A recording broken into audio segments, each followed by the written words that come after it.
Hello everyone. So actually I came out to a antique store. I was trying to get some video. They wouldn't let me do any video, so I did go inside. I was able to get a few coins and stuff, but I'm here at the Rocky Mountain Antiques. It's actually a smaller little store. It's not that big, but they had a ton of coins inside. I took pictures of a few things that were in there anyhow, and I did pick up a couple of things too, so I will bring those to you whenever we get back to the house. I'm actually running to get another $50 box because I have a $50 box here. Then I'm going to get another $50 box to make it a full $1,000 hunt. So get to the house, I'll show you what I got in my baggie when I get back there. So hopefully it's a good hunt.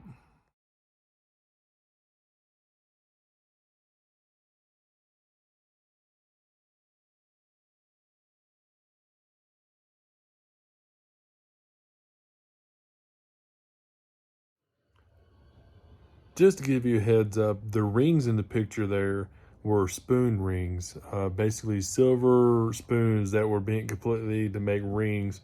They're kind of smaller, they're kind of chopped up, but I like them because they're pretty antique-ish. A lot of folks make them nowadays. Anyhow. All right, made it back home, got the one box here. So as per mentioned, I did stop by and try to pick up the second box that I got a call for.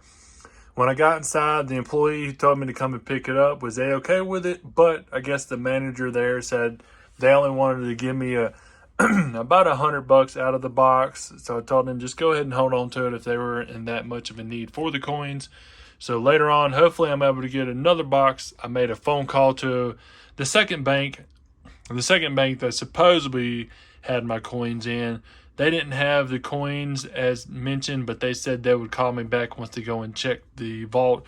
So we'll give a couple hours. By the time I'm finished searching this box, I should have a call for it. If not, we'll go ahead and run with this one box hunt. But as I mentioned, I did stop by the antique shop there, and I got a few pieces. This right here, let's go ahead and just jump into it. This right here is a D mint set. It's of the 1980. I say D. It looks like Philly to me. So I guess it's the Philly set. Okay, it is a Philly set. I don't know why it's in D. Anyways, the Philadelphia set there. So I'm going to go ahead and check on all of this through here. See if there's any type of doubling or DDOs, DDRs on there. Or anything that's actually standing out that, I usually what I look for. But this right here will probably be a piece to give out for one of the giveaways. This is actually a nice set. It's still in the case. It's always nice to give for somebody for a birthday, for a gift, or even have these coins slabbed up and sitting behind your office desk there or whatnot. So a really nice set. They only had a few dollars on that one, so it was really nice.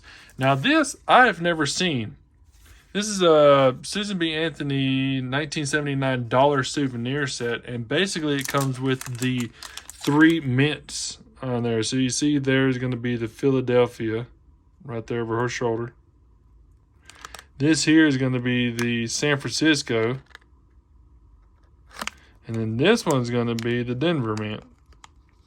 They're all in really good shape. I don't know. I wouldn't say it's like somebody grabbed a blank envelope there and just vacuum sealed these, but they look really good condition. Something I've never seen before, and definitely wanted to get something like that picked up. That's pretty cool for my collection per se.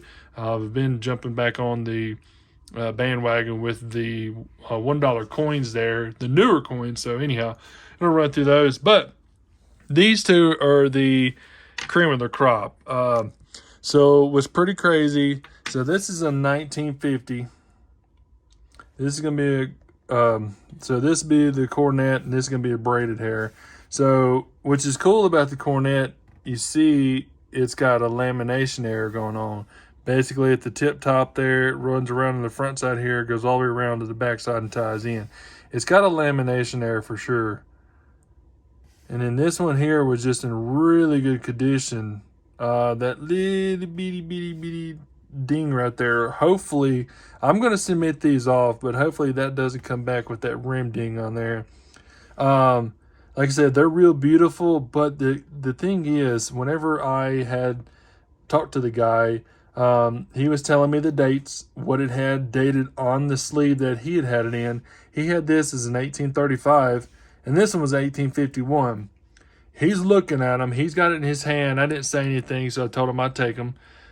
He had a whole box of them. So anyhow, I wound up picking these two up. Came back here to the house. Now, the 1834, it does have a variety with the large 8. That's going to be the large 8. And the large stars, and in the medium lettering. I'm guessing the lettering being Liberty in the hair here. This was only $21. This was $18. Now this right here, if it comes out in the variety with the brown attribute there for the large 8, large stars, mid lettering, it's quite a bit of money. I want to say in like a G8 form or G6 or something like that, it was like $230 or something. So in really good condition on the front side. The reverse is yet again in decent condition. There is some damage there, I would guess. But yet again, not bad for the price that I paid for it. It was really actually mind-blowing. I was more or less going up there looking for buffaloes and barber dimes because I'm trying to fill out a binder and do that also. But the 1850 does have a variety also. It actually has 17 varieties. And 1850 looks good itself too. The reverse is gorgeous. So not too bad of what I paid for the whole lot. Like I say, I actually got a giveaway, my collection per se. And then these two are probably going to go off to get graded. I'm going to see if I can get one of the 17 attributes for this one here. And then as I mentioned, if I can get the large 8, large stars, variety, and brown on this one here, it's worth a pretty penny. Anyhow, I'm going to put them in the 2x2 there. Enough said. Let's see if we can get this $50 box open. This is actually a box that comes out from further north. While I was up doing some work, they had called me and told me they had a box ready. I'd ordered 2, but they couldn't get the second box. And I'm perfectly fine with having 1. I mean, I'm glad they at least got 1 box in for me to play around with. And then, like I said, the other banks, they said they didn't have a single $50 box come in. We will see. Let's see here. Everything looks circulated. I don't see any silver. Nope, no silver. But anyhow, let's go ahead and jump into this one. And hopefully, as I mentioned, if they give me a call for that second box, we'll go over there and grab that second box and I'll bring you in. But should have it by the end of the wrap up. If not, then we'll just wrap it up with 1 box. All right, 15 rolls down. So I've got quite a few varieties here. So what had happened, I grabbed the roll, I'd opened it up. Just looks all dirty to me. I threw the sleeve down here real quick, and then I was actually peeling back because I stopped for a second and looked at this one here. And I already took a look at it.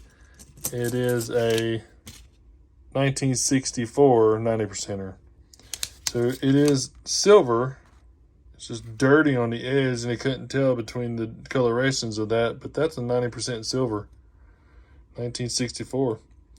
So we've got 1 silver out of the box so far.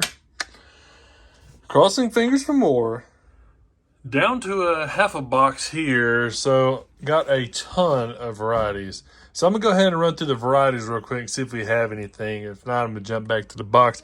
But man, there have been some really nice coins come out of here. This is 1971. Just a little bit of circulation wear on there. No dings. Might be a little bit on the hair there. But in really good condition. So if anything, any varieties come out of these, it's going to be pretty high grade because, like I said, a lot of these, actually I got a couple bicentennials. This one has so much gloss and so much finish over it that it doesn't even look like it has a bunch of hairline on it. I mean, it's not clean. It's the original coloration of the coin. So pretty wild. But anyhow, let me go ahead and run through these and I'll bring you back in if I find something. If not, I'm going to keep rolling with the box. That's going to do it for that $50 box. So got quite a few varieties, as you see. I did pull out a couple of the 2022 and the 2021 Philadelphias. So I haven't actually taken a look at these. So I want to get them up under the scope and double check to see if there's anything on there. But other than that, like I said, the varieties here.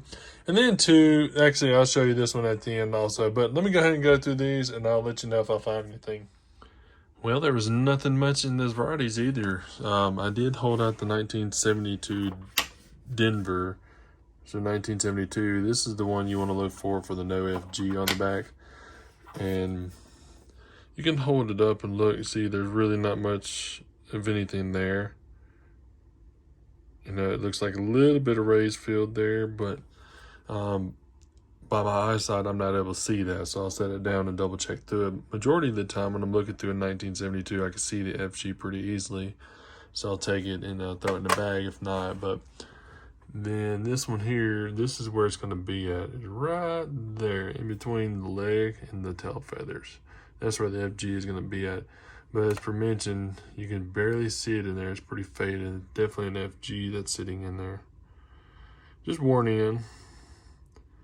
Just always double check your coins, especially if you're going to cement them off and try to get them graded, and then, as I mentioned, get the variety on there. So definitely don't want to waste money. But anyhow, we did get the 1964. I didn't get a phone call back from anybody from the bank about having another $50 box, so I'll just have to wait until somebody gives me a shout. I did check this one for the DDO and the DDR on there. Looks like it had some tape or something. Actually, that might have just been an Ender coin. That's nice. But 1964 and my antique finds. Hope you liked the video. Give it a thumbs up, and y'all have a great night.